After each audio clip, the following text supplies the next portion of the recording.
Sean bienvenidos todos ustedes que hoy nos acompañan. Bienvenida licenciada y compañeros, y también los visitantes de honor. En este momento les damos nuestra cordial bienvenida a lo que es nuestra gran feria literaria. Vamos a aprender acerca de la literatura medieval, acerca de la literatura grecolatina y acerca de la literatura renacentista. Para eso tenemos aquí de muestra unas obras famosas y también tenemos mucho color y lo más significativo y representativo de cada época de la literatura y que es importante saber, así que acompáñenos. Bueno, yo voy a continuar hablando sobre la literatura. En este caso me toca a mí hablar sobre la literatura renacentista. Esta literatura forma parte de un movimiento más general de renacimiento que experimenta la cultura occidental en los siglos XV y XVI, aunque sus primeras manifestaciones pueden ser observadas en Italia de los siglos XIII y XIV, se caracteriza por la recuperación humanista de la literatura clásica grecolatina y se difunde con gran fuerza gracias a la invención de la imprenta hacia 1450. La novedad afecta tanto a los temas como a las formas. Entre los primeros cabe destacar el antropocentrismo, el interés por la naturaleza y la recuperación de la mitología clásica. La filosofía recupera las ideas platónicas y las pone al servicio del cristianismo. La búsqueda del placer sensorial y el espiritual, crítico y racionalista completan el ideario de la época. En cuanto a los aspectos formales, se recupera la perceptiva clásica, cuya raíz está en la poética de Aristóteles, basada en el principio artístico de la imitación. También se desarrollan nuevos géneros como el ensayo y modelos métricos, entre los que destacan el soneto como forma estrófica y el endecasílabo como tipo de verso. Los precedentes de Dante, Petrarca y Boccaccio dan lugar a un esplendor de la literatura renacentista. En Italia, en el siglo XVI, la figura directriz del gusto poético renacentista de ese siglo sería Pietro Bembo, que escribió canciones petrarquistas y sonetos, pero sobre todo se erigió en, la, en el árbitro de la literatura italiana de su tiempo, que fue el centro de irradiación internacional de este movimiento. Entre otros, le voy a estar dejando aquí en la imagen unos ejemplos de lo que podrían ser obras de este tipo de literatura, la literatura renacentista. Podríamos poner, por ejemplo, aquí les dejo la imagen de Utopia, que es de Tomás Mora, El Príncipe, también está Elogio de la Locura, Don Quijote de la Mancha, Romeo y Julieta y Hamlet, por decir algunos ejemplos. Entonces, continuando con el tema, podríamos decir que se le conoce como literatura renacentista a toda aquella literatura producida en el contexto del Renacimiento europeo, en un periodo de tiempo que abarca los siglos XV y XVI aproximadamente.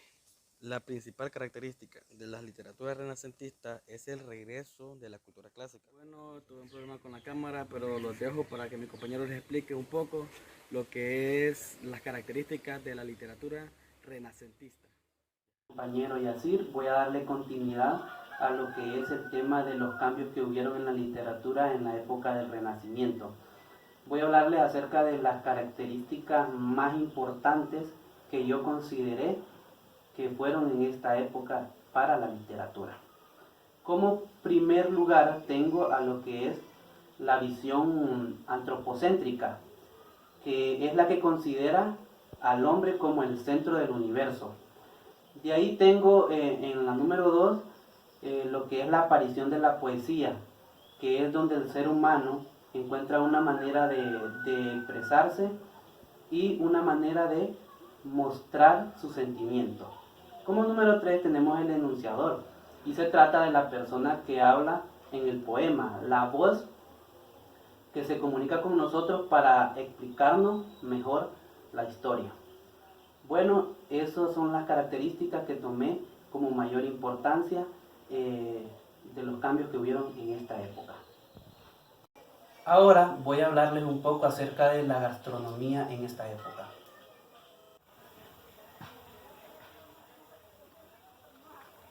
La época del Renacimiento fue una época trascendental históricamente. En ella no podría faltar los cambios en lo que es la gastronomía. En la gastronomía hubieron cambios muy importantes en esta época. Uno de ellos fue de que la cocina anteriormente era considerada nada más como una necesidad del diario vivir del ser humano, pero mediante la época del Renacimiento la vienen a ver de otra manera, ya la miran como arte, ya le dan mayor importancia a la cocina y pasa de algo que solo es una necesidad a algo que se convierte en un arte, en algo más importante. También otro cambio es que los cocineros simplemente los miraban como unos empleados que se encargaban de realizar los alimentos de las personas, y después, cuando la época del Renacimiento, vienen a tomar mayor importancia y ya son considerados como personas encargadas de modificar alimentos y cambiarles un rumbo, cambiarles el sabor, hacer mezclas de otros platillos para que tengan un mejor realce en lo que es la vida cotidiana. Bueno, en la gastronomía estos fueron los cambios más importantes que se consideran en la época del Renacimiento.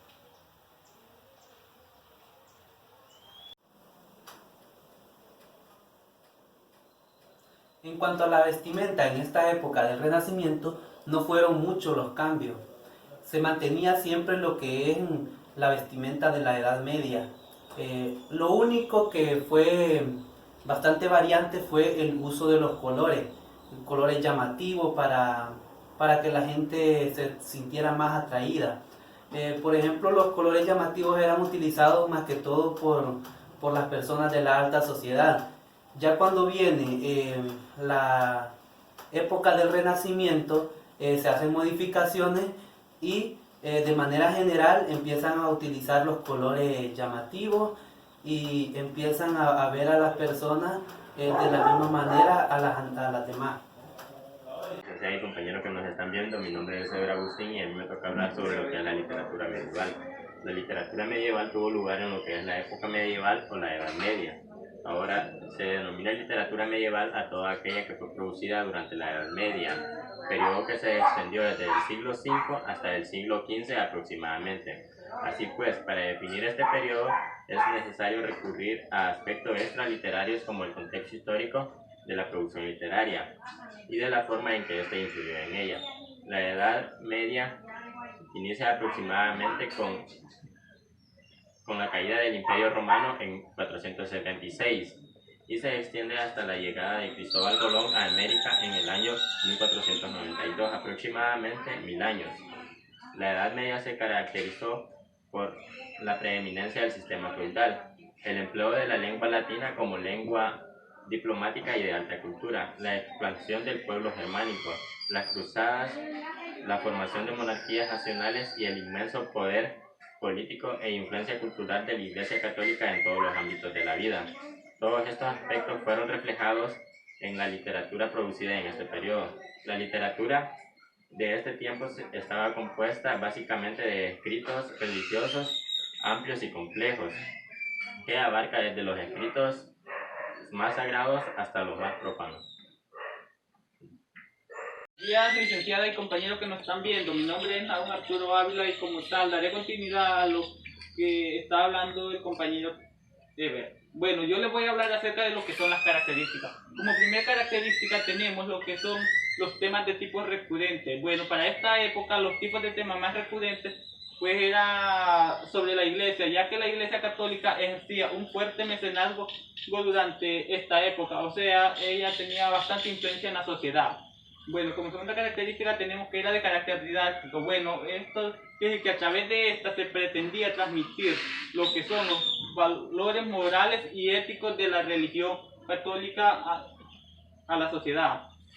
Bueno, durante esta época se dieron lo que son dos tipos de género, lo que es el épico y el lírico. Como sabemos, el épico es el que relata hazañas de gloria, de héroes que salvaban ciudades. Y el lírico, pues, habla de lo que es la poesía culta y lo del amor. Bueno, en la Edad Media el verso era característico de lo literario. Por eso el género narrativo comprende obras escritas en versos como también en prosa. Una característica bastante notoria durante la Edad Media o literatura media es el anonimato. Bueno, como podemos ver, esta obra, El Cantar del Niño Cid, esta obra carece de autor, pues no tiene autor. Esto es debido a que muchas de estas obras eran escritas por monjes o por los mismos sacerdotes, y para no tener un conflicto con la sociedad o con la misma iglesia, pues decidían dejarlo así.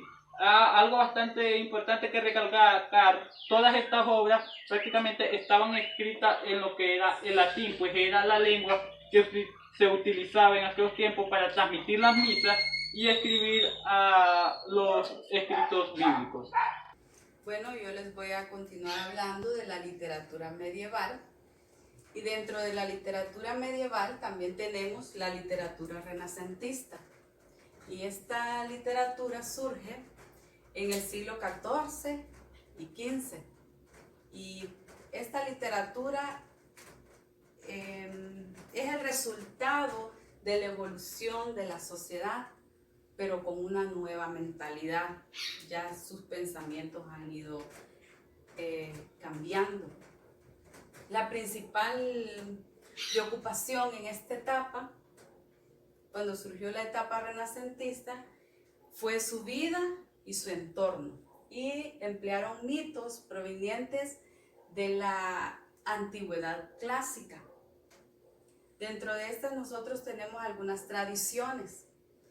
Están los modales, que uno era que no se podía mostrar afecto hacia las demás personas, ¿verdad? Excesivas muestras de afecto porque eran mal vistas por la sociedad. También tenemos las viviendas, que eran casas de 2 o 3 niveles, dependiendo del estatus social. Así eran las casas. La gastronomía, con respecto a la gastronomía, ellos consumían pescado, y también lo más común era la sopa de verduras con pan flotante. En el vestuario tenemos que los hombres usaban camisas con mangas anchas y las mujeres usaban sus vestidos con mucho escote y con la cintura muy marcada. Al ir pasando, ¿verdad?, el tiempo en esta etapa medieval, surgió la literatura renacentista, que sus máximos precursores fueron Dante Alighieri, Francisco Petrarca, Juan Boccaccio, Juan Giotto, y entre sus obras relevantes tenemos Utopía de Tomás Mora, Ensayos de Miguel Montaigne, El Príncipe de Nicolás Maquiavelo, El Elogio a la Locura de Erasmo. También tenemos uno muy conocido, que es Don Quijote de la Mancha, de Miguel Cervantes, Romeo y Julieta, de William Shakespeare. Y con esto nosotros también podemos ver que la literatura renacentista se divide en 4 géneros, que dentro de esto es donde incluimos lo que acabo de mencionar, los máximos precursores y las obras relevantes. Está la épica, la lírica, la narrativa y el teatro. La épica es la narración en verso. La lírica es cuando el autor transmite el sentimiento en su obra con respecto a la persona o al objeto en el cual se inspiró. La narrativa es fundamental. Genéricamente escrito y son de tipo audiovisual. Y por último tenemos el teatro, que son las artes escénicas, y están relacionadas con la actuación, y estas nos representan pues las historias actuadas que nosotros comúnmente vemos en las películas y eso. Y esto ha sido un breve resumen sobre la literatura renacentista, que está dentro de la literatura medieval y que fue en esa etapa de la edad medieval.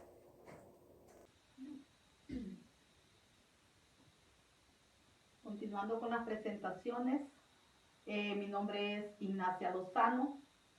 Voy a hablarles un poco acerca de la literatura medieval. La literatura medieval son aquellos trabajos escritos principalmente en Europa durante la Edad Media. Las obras más relevantes fueron la Lexiada de Ana Comnena, Digenes, escrita griego anónimo, y Biofur, autor anglosajón anónimo.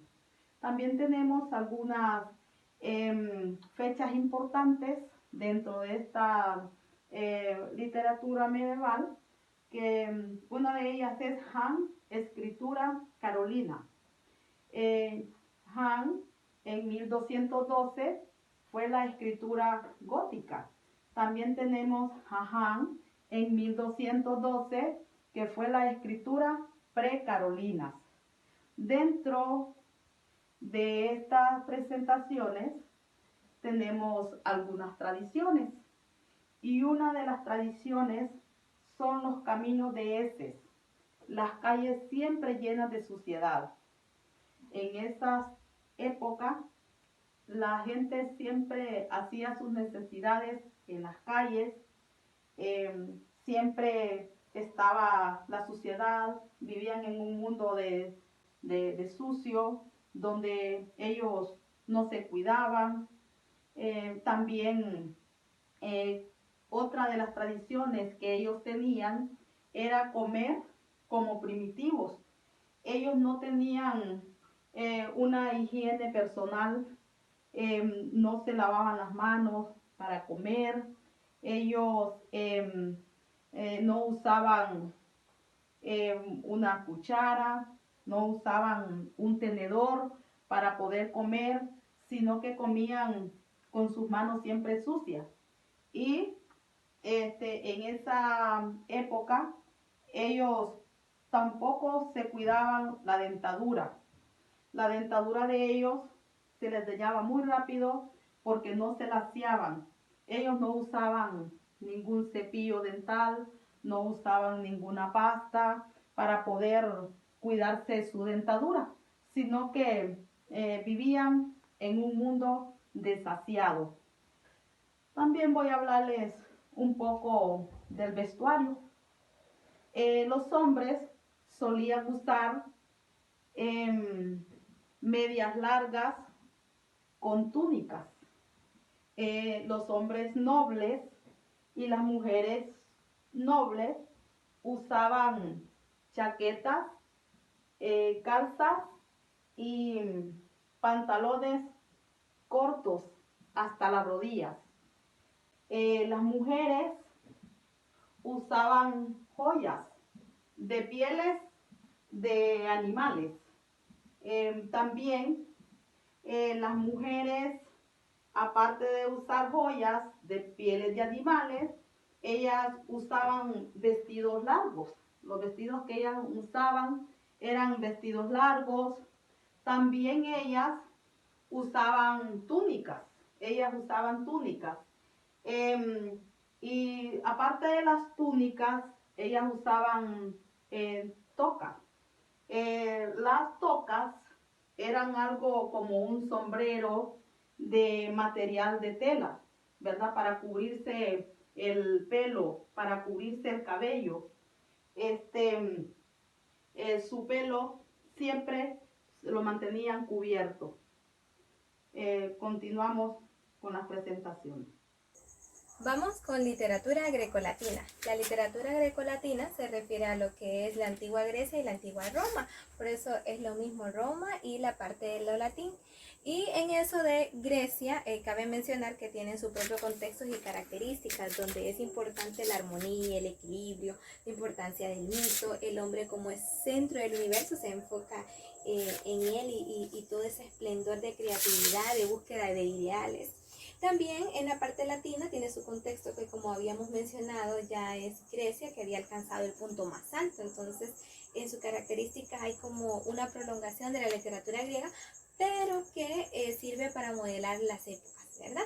Y también sus grandes representantes, que lo podemos obviar, como Virgilio, con Eneida, y también la parte de las sátiras en la lírica de Horacio, y a Ovidio con ese arte que escribe en una de sus obras, el arte de amar. Los dioses griegos también tienen sus fuentes griegas, como toda literatura también es influenciada por eso. Y las fuentes griegas tenemos a Hesiodo de Teogonía, tenemos a Homero con la Ilíada y la Odisea, ¿verdad? De la niña, que también tenemos algunas obras literarias de él aquí para mostrarlas a ustedes en nuestra feria de literatura. Y cabe mencionar que en las fuentes latinas Ovidio está con la Metamorfosis, una obra literaria extremadamente fabulosa en su mundo, y Horacio con Fastos. Y así nuestra fusión de Grecia y la parte latina hace que tenga un equilibrio, una forma, donde también nacen las ciudades de estado, como para mencionar otros datos relevantes. A todo esto, los griegos siempre buscan esa expansión del hombre y todas sus cualidades expresadas en cada una de la belleza literaria que puede manifestar. Así que con esas poesías líricas o didácticas latinas, se expresa también a través de su pintura, del arte, en diversas épocas en las que nos encontramos en este momento para compartir con todos ustedes.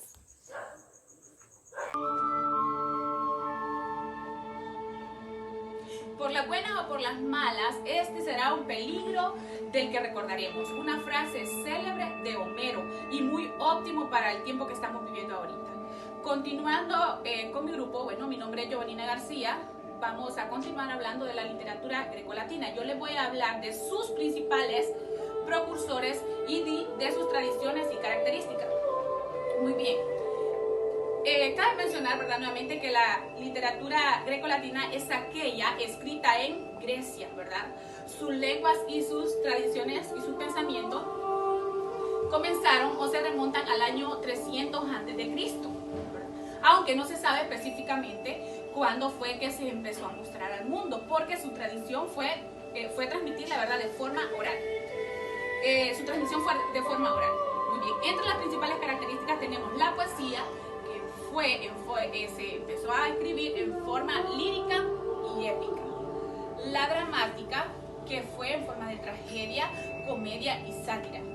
La prosa, sus obras no ficcional, ¿verdad? En oratoria política, quienes fueron especializados, los principales precursores de eso fue Platón y Aristóteles. Muy bien. La religiosidad. La literatura grecolatina siempre tuvo contenido místico. El Cártaris.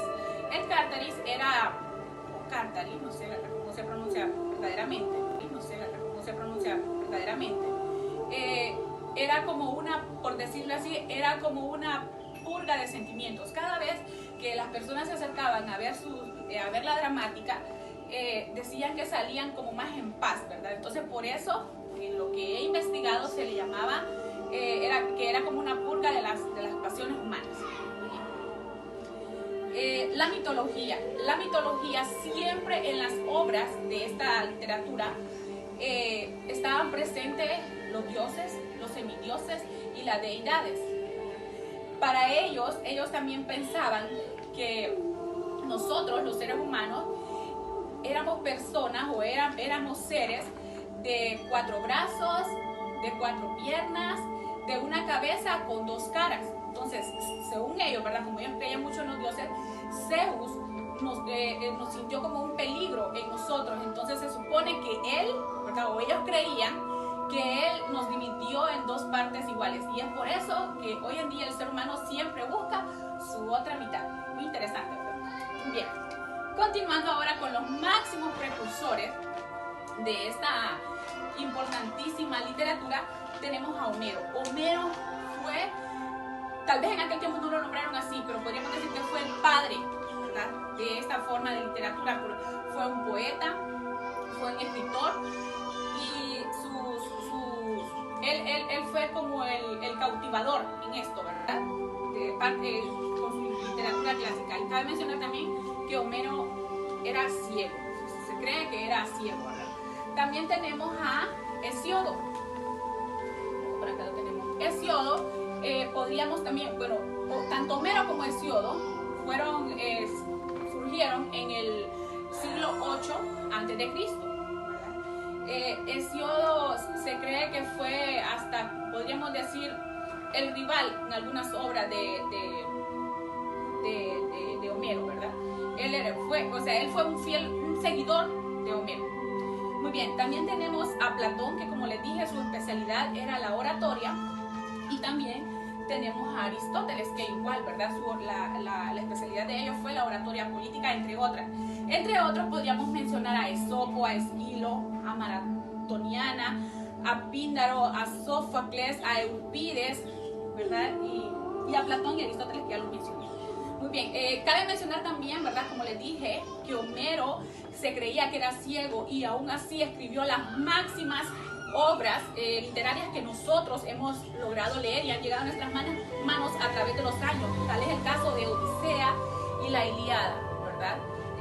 También podríamos mencionar otras obras de esa época, como lo es la Orestiada, ¿verdad? Y acá por acá también tengo el de Sófocles, el Edipo Rey, que ahorita precisamente, ¿verdad?, lo están leyendo y es muy interesante, ¿verdad?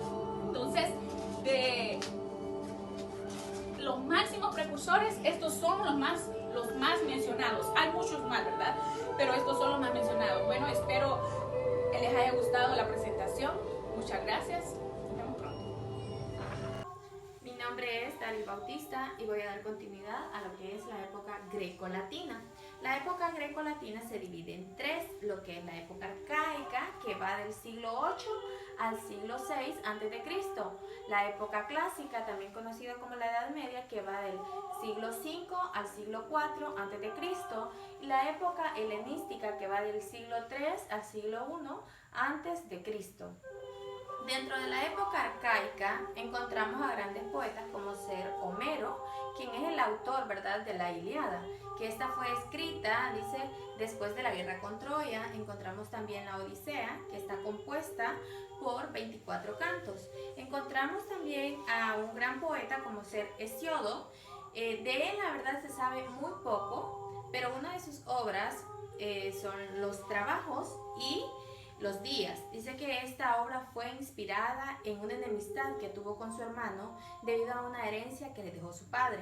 Encontramos también a una mujer, a la primer mujer que entró al mundo de la literatura, y su poesía dice que eran inspiradas de manera sensual y apasionada. Desgraciadamente se perdió mucha información en uno de los incendios de la biblioteca de Alejandría. Una de sus obras es Oda a Afrodita. Esta obra dice que fue inspirada en Afrodita, ya que esta era una de sus inspiradoras. Pasamos a lo que es la época clásica, que va del siglo V al siglo IV, y ahí encontramos a Calímaco, del año 310 al 240 a.C. Encontramos a Teócrito, del año 310 al 260 a.C. Una de sus obras son La cabellera de Berenice, otra de ellas es Idilios. Dice que este fue escrito con mucha delicadeza y sencillez. Encontramos también a Píndaro, que es un hombre de alta clase, dice, y era amigo de muchos de los tiranos de Sicilia.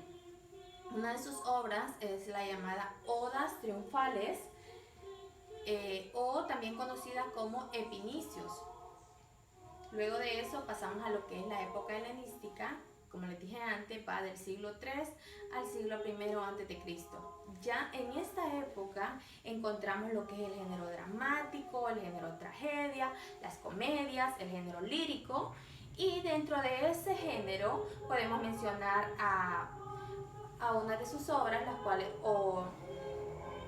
podemos mencionar Las nubes, Las Orestiadas, Edipo Rey y Medesa. Entre sus precursores encontramos a Esquilo, a Zafael, a Eurípedes, Aristófanes y también encontramos a Mignermos. Con esto, espero que haya quedado claro, ¿verdad? En cómo se dividió la época grecolatina. Gracias. Bien, compañeros y licenciados, dependiendo de la hora que ustedes me están viendo, buenos días, buenas tardes, buenas noches. Mi nombre es Juni Alvarado y les voy a hablar acerca de la gastronomía en la época grecolatina. Principalmente, la gastronomía en esta época dependía de pan, queso y frutas, pero esta fue cambiando con el tiempo. Las que cocinaban eran las mujeres de casa y principalmente las esclavas, porque existía eso todavía en este tiempo, las esclavas que estaban en casa y ellas eran las que cocinaban. Más adelante se fueron, a partir del siglo IV a.C., surgen los cocineros profesionales y los pasteleros. El simposio era como el comedor que ahora nosotros conocemos, que es donde comemos, o para ellos también era el banquete. Quiqueón es un alimento que ellos prácticamente que bebían, porque esta bebida para ellos era un tipo de ceremonia que hacían, ya que los jóvenes la bebían para entrar en su etapa de adultez, de hombres adultos, que los enlistaban al ejército de Grecia. Lo que ahora nosotros conocemos como dieta, para los griegos era diaita, que para los pitagóricos pensaban que mantener el cuerpo tenía que mantener un tipo de equilibrio. Ellos pensaban que uno tiene que mantener un peso toda su vida. Eso de ser delgado y subir de peso en otro tiempo, para ellos era una falta de equilibrio y falta de carácter en la persona, porque era voluble, para ellos era voluble. La clave para no engordar para ellos no era castigar el cuerpo con no comer, sino que como ellos básicamente lo que consumían eran cereales y poca azúcar, porque ellos no conocían el azúcar que nosotros ahora consumimos, porque ellos lo que ocupaban para endulzar sus bebidas o sus alimentos era la miel. Y el vino, ellos lo consumían, pero lo consumían diluido en agua, porque la principal bebida que ellos consumían era el agua realmente, no el vino lo diluían, y esto lo tomaban cuando tenían banquetes o fiestas. Además, las carnes no las consumían, las carnes eran para gente con mucho dinero, porque no era para cualquiera, esto era para la gente de la nobleza. Además de esto, algo curioso que descubrí es que los gimnastas eran de la plebea alta, o sea, de la alta sociedad, porque ellos con el primero comían solo frutas y verduras y cereales, pero después ellos escucharon de un hombre que consumía mucha carne y que era valeroso y que había ganado mucha competencia, entonces comenzaron ellos también a consumir mucha carne, pero para consumir mucha carne tenían que tener mucho dinero. Entonces ellos se volvieron, el que era atleta es que tenía dinero, tenía la posibilidad de tener mucho dinero. Los griegos también relacionaban la alimentación con la belleza, porque ellos creían que para ellos el concepto de bello y bueno era casi la misma cosa. No podía ser hermoso siendo malo. Bello por fuera tenía que ser bello por dentro. Ellos lo relacionaban. Los griegos no comían por lo general carne, como les decía. Y hacían un tipo de banquetes, que esto es lo que le llaman simposio, que lo tomaban por la tarde-noche. Y esto dependía de dos fases, que primero era la comida y después la bebida. Después de la comida, ellos, después de la comida seguía la bebida que consumían. En ese tiempo sí consumían alcohol, mucho alcohol. Pero comían dulces, entonces esto hacía que digerieran el alcohol y podían seguir bebiendo. Y esta ha sido mi presentación de la gastronomía grecolatina. Gracias.